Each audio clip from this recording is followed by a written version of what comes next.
সুপ্রিয় ভিউয়ার্স, আমি SM রোস্তম, আমার চ্যানেলের নাম ইংলিশ উইন্ডোজ।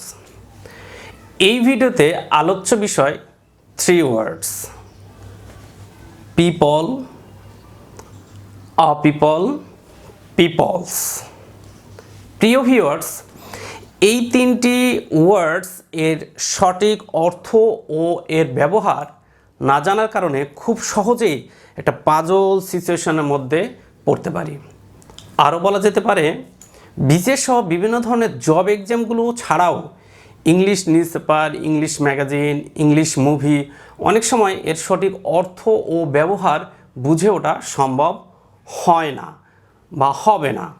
সো আসুন এর সঠিক অর্থ ও বাক্যে কিভাবে ব্যবহার হয় তা জেনে নিই।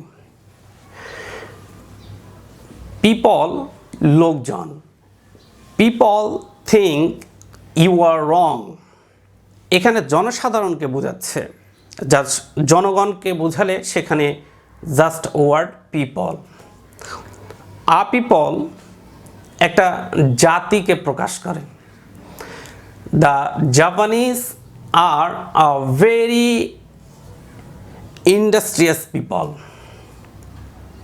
এখানে জাপানি জাতিকে পরিশ্রমী জাতি বলা হচ্ছে, সম্পূর্ণ জাপানি জাতিকে বলা হচ্ছে, কোনো নির্দিষ্ট কোনো লোককে না।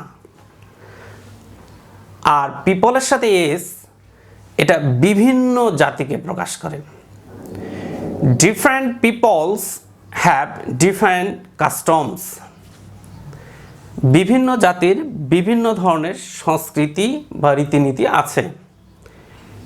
একটু পরিশেষে বলতে চাই যে পিপল শব্দ এমনিতে একটা প্লুরাল ওয়ার্ড।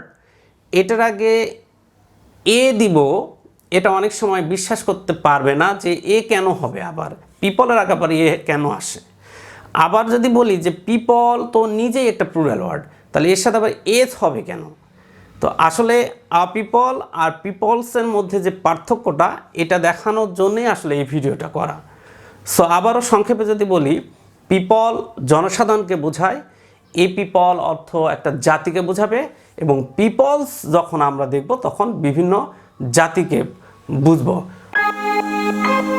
সো ভিউয়ার্স, আজকের পর থেকে আশা করি ইনশাআল্লাহ কখনোই সমস্যা হবে না, এবং আপনারা পত্রিকা থেকে শুরু করে যখন যেখানে যেভাবে দেখবেন এটাকে ঠিক এইভাবেই আসলে চিন্তা করে থাকবেন ইনশাআল্লাহ।